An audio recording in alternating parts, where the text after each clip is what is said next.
There's no clarity on Ukraine's security agreement so far. Washington and European leaders are scrambling to decide the next possible steps for Ukraine, despite optimistic words by the U.S. president during his meeting with his Ukrainian counterpart and assessments made by his European partners. There have been no concrete commitments to achieve a peace deal and an agreement that gives security guarantees to Ukraine. Despite historic meetings at the White House and in Alaska, both sides continue to rain missiles on each other. In fact, this week, Russia launched one of its biggest wave of strikes on Ukraine.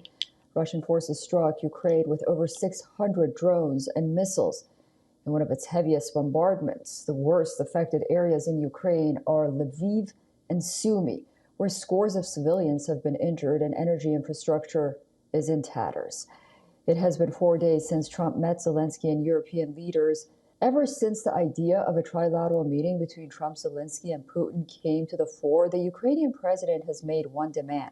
Zelensky wants concrete security guarantees for his country, and he wants the assurance before he meets Vladimir Putin.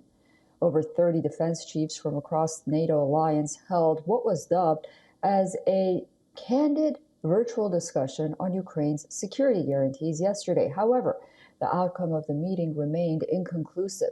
Currently, Europe is mulling over putting its boots on the ground, an option that U.S. President Donald Trump has completely ruled out. U.S. Vice President J.D. Vance says European countries will have to take the lion's share of the financial burden for Ukraine's security guarantees. Take a listen.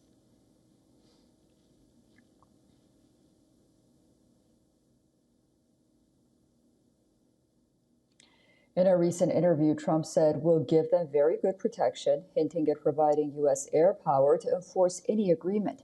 However, little is known about what U.S. air power would entail, but it could support a deployment of European troops to Ukraine, mulled by France and Britain. Russia, for its part, has accused Ukraine seeking security guarantees incompatible with Russia's demands. Russian Foreign Minister Sergei Lavrov says that any discussion on Ukraine's guarantees without Moscow's participation will ultimately, lead to nowhere.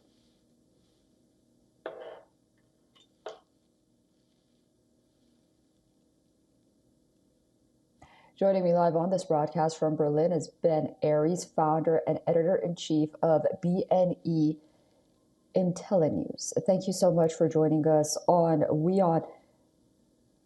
Sergei Lavrov, the Russian foreign minister, says that no foreign troops in Ukraine and any foreign troops, notably NATO members, will be unacceptable. What are your thoughts?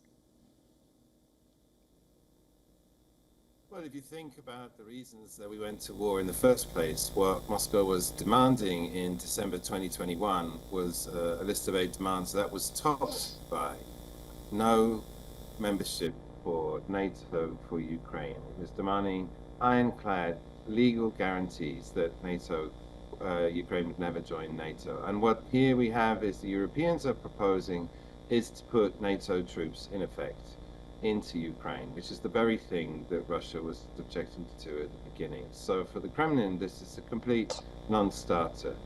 I mean, the Europeans are selling it as quote-unquote security guarantees. Somehow this is supposed to improve Ukraine's security. But I don't see how it makes any difference. These troops can't engage with Russian soldiers. You can't have NATO troops shooting at Russian soldiers. And so the whole thing, the Kremlin has said there will be unpredictable consequences if NATO-backed troops, not necessarily NATO per se, but if NATO-backed troops are on the ground in Ukraine. All right, well, thank you so much for that analysis. Of course, we'll be watching very closely as things develop. I look forward to speaking to you again very soon.